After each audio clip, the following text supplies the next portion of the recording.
तर नमस्कार विद्यार्थी मित्रांनो, स्वागत आहे तुमचं डी-टी एज्युकेशन या यूट्यूब चॅनलवरती. तर बघा विद्यार्थी मित्रांनो, आपण आजच्या व्हिडिओमध्ये रसग्रहण ह्या प्रश्न प्रकाराला आपण अभ्यासणार आहोत. तर बघा बऱ्याचशा विद्यार्थ्यांना रसग्रहण हा प्रश्न खूप अवघड जातो. यासाठी बघा आपण आजच्या व्हिडिओमध्ये एक सिंपल ट्रिक अभ्यासणार आहोत. त्यामुळे व्हिडिओ काळजीपूर्वक व शेवटपर्यंत नक्की बघा. जर तुम्ही आपल्या ह्या चॅनलवरती नवीन असाल, चॅनललाही नक्की सबस्क्राईब करा. तर बघा विद्यार्थी मित्रांनो, तुम्हाला रसग्रहणावरती प्रश्न हा पद्य विभागामध्ये विचारला जातो. तर बघा प्रश्न क्रमांक 2 मध्ये एकूण 4 गुणांसाठीचा हा तुमचा प्रश्न असतो. आता बघा रसग्रहण म्हणजे काय? कवितेतील भावनांचे विश्लेषण करून त्या ओळींमधून निर्माण होणाऱ्या भावनांचा अर्थ समजावून सांगणे यालाच आपण रसग्रहण करणे किंवा रसग्रहण असं म्हणतो. आता बघा रसग्रहण आपण 3 टप्प्यांच्या आधारे करत असतो. ज्यामध्ये बघा पहिला टप्पा आहे आशय सौंदर्य. आता बघा आशय सौंदर्य म्हणजे काय किंवा आशय सौंदर्यामध्ये काय लिहायचं असतं ते आता आपण बघूया. तर बघा आशय सौंदर्यामध्ये कवितेचे नाव, कवितेचा विषय, कवितेची मध्यवर्ती कल्पना आणि कवितेतून मिळणारा संदेश या सर्व मुद्द्यांना धरून आपण आशय सौंदर्य हे लिहित असतो. त्यानंतर बघा दुसरा टप्पा असतो काव्य सौंदर्याचा. आता बघा काव्य सौंदर्य म्हणजे काय किंवा काव्य सौंदर्यामध्ये काय लिहायचं असतं. तर बघा काव्य सौंदर्यामध्ये दिलेल्या ओळींचा थोडक्यात आपल्याला सरळ अर्थ लिहायचा असतो. आता बघा काव्य सौंदर्यासाठी आपल्याला प्रत्येक कवितेचा भावार्थ अभ्यासावा लागणार आहे. त्यानंतर बघा तिसरा टप्पा असतो भाषिक वैशिष्ट्यांचा. आता बघा भाषिक वैशिष्ट्य म्हणजे काय? तर बघा यामध्ये कवितेतील दिलेल्या ओळींची भाषाशैली, कवितेची मांडणी, कवितेमध्ये आलेले अलंकार, लय या सर्व मुद्द्यांना धरून आपण भाषिक वैशिष्ट्ये लिहित असतो. तर बघा ह्या 3 टप्प्यांच्या आधारावरती किंवा 3 मुद्द्यांच्या आधारावरती आपण रसग्रहण कृतीही सोडवत असतो. आता बघा ह्या सगळ्यांमध्ये ट्रिक काय असणार आहे? तर बघा ट्रिक आहे प्रत्येक कवितेतील कोणत्याही ओळींसाठी आशय सौंदर्य सर्वसाधारणपणे सारखंच असतं. म्हणजेच बघा तुमच्या पाठ्यपुस्तकामध्ये एकूण 7 कविता दिलेल्या आहेत. त्या प्रत्येक कवितेसाठी एक म्हणजे असे एकूण 7 आशय सौंदर्य तुम्हाला पाठ करायचे असणारे किंवा अभ्यासायचे असणारे.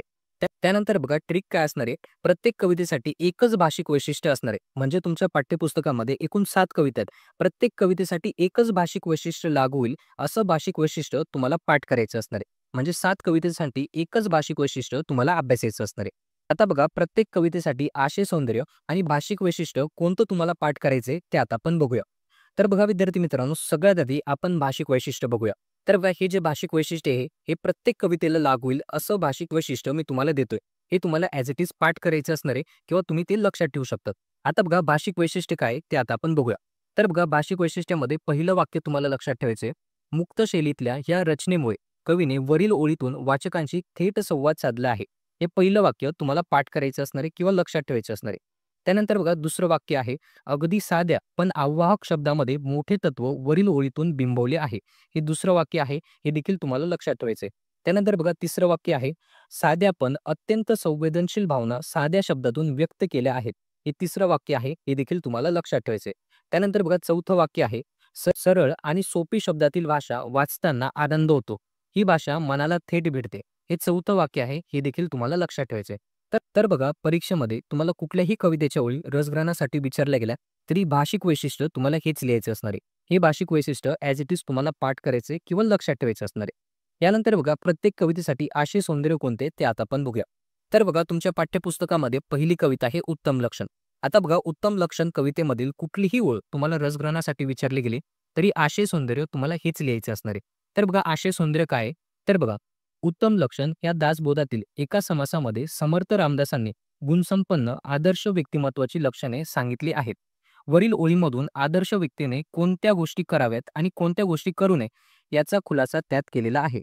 तर बघा ही आशय सौंदर्य आहे, हे तुम्हाला उत्तम लक्षण ह्या कवितेसाठी पाठ करायचं असणार आहे. यानंतर बघा तुमच्या पाठ्यपुस्तकामध्ये दुसरी कविता आहे वस्तू कविता. आता बघा ह्या कवितेसाठी कोणतं आशय सौंदर्य असणार आहे ते आता आपण बघूया.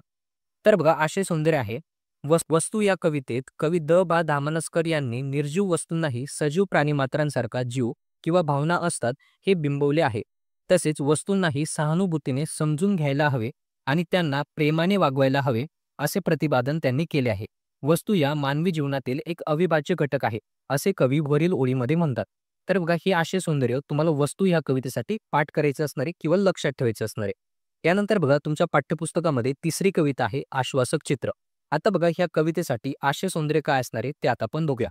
तर बघा आशय सौंदर्य आहे, आश्वासक चित्र या कवितेमध्ये कवयित्री नीरजा यांनी स्त्री पुरुष समानतेचे एक आश्वासक चित्र रेखाटले असून ते भविष्यात प्रत्यक्ष साकार होईल असा विचार त्यांनी मांडला आहे. वरील ओळीमधून लहान मुलांच्या खेळातून विचारगर्भ विचारांची प्रचिती येते. तर बघा हे आशय सौंदर्य तुम्हाला आश्वासक चित्र या कवितेसाठी लक्षात ठेवायचं असणार आहे. त्यानंतर बघा तुमच्या पाठ्यपुस्तकामध्ये चौथी कविता आहे भरतवाक्य.